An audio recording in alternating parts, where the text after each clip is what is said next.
Okay, so today we are going to replace a broken screen on a Lenovo SL510.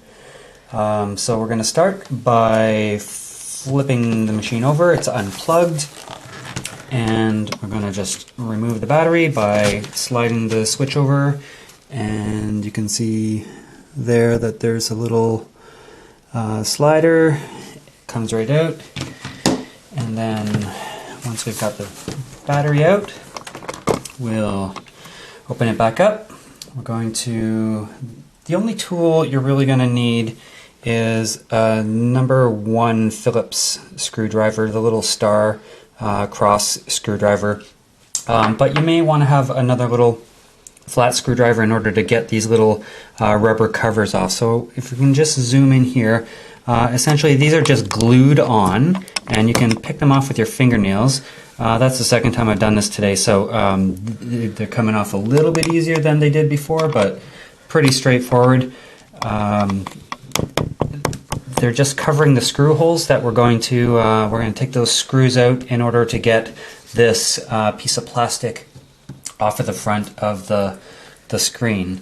So we're going to leave those in a little pile and try and keep all the parts together as best we can. Underneath, if we can zoom into here, we're just going to show you that there's a screw underneath there where I took that off, and quickly just going to remove the 4 screws. So, and put them in a pile next to those little rubber covers.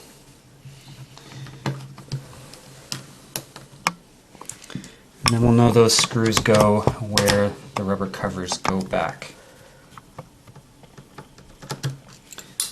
Well, screws are really tiny and they tend to slip around a little bit, so it's good to be working on a big flat surface where if things do fall, they won't go too far, they won't get lost in down off the table or so.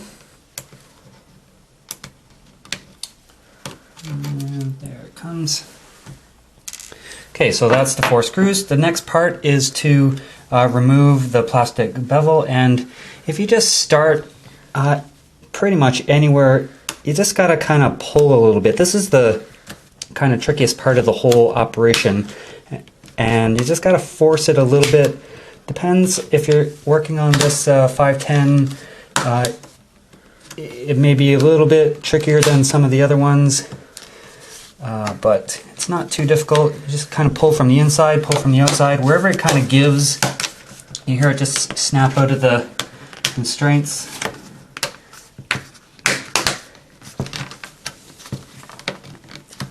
And you don't have to worry too much about the screen you're taking out, because it's obviously the one you're getting rid of.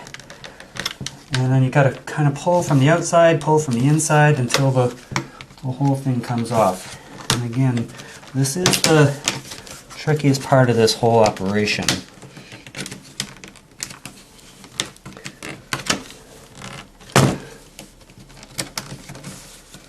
Ah, there we go.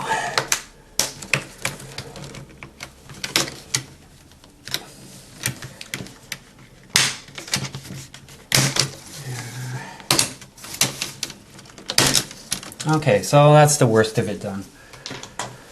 Now, so we've got the screen here, we've got this metal edge that is part of the screen all the way around, and then on the side we can see that it's screwed in 2 places to the side with this bar that basically keeps it in place and keeps it attached to the rest of the backing. So all we have to do is remove the 4 screws.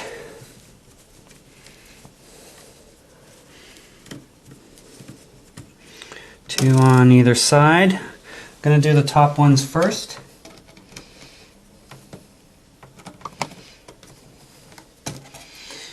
And then, keeping these screws in a separate pile, I think they're slightly shorter than the first 4 screws we removed. And if, can we zoom in right here? Depending on the size, width of your screwdriver, it may be a little bit tight getting in here. If it is, you can loosen these screws off, and that will give you a bit more distance this way between this piece of plastic here and the screw. It's not too bad right now, so I'm not going to bother loosening that off, but you might find you need to. And it's also a little tricky getting it back on there, so you might have the same issue on the end. It's actually a little bit trickier on this side. I'm just going to pull this up a little bit just to help get it past this little piece of plastic down here. You don't want to bend it too much, but it does give a little bit. Okay, there's that screw. And then this whole thing, this part will come out. Now okay, if we can look back here, we can see that it is slightly, it's attached at one spot here. This just pulls down quickly and shouldn't require any pressure. And then the entire thing just kind of slides down. Now if we've got a cover here somewhere, what we'll do is we'll just rest that underneath my lovely assistant will hand me the cover. We'll just rest that on the keyboard just to keep the surface from scratching, and not such a problem for the old piece, but as the new piece comes in especially. Then this is just stuck a few points on the back of the board. There's a connection right here that we need to zoom in on, just to show you that this connector here just slides out like that, and there's a little bit of tape on there. Excuse my hands, and I'm going to just gently unstick it from all the different places it is stuck. Voila! The board is now free, and we can get rid of that. And at that point we can come back and put the new board on, the new screen. Okay. So basically it's just a question of reversing everything we've just done.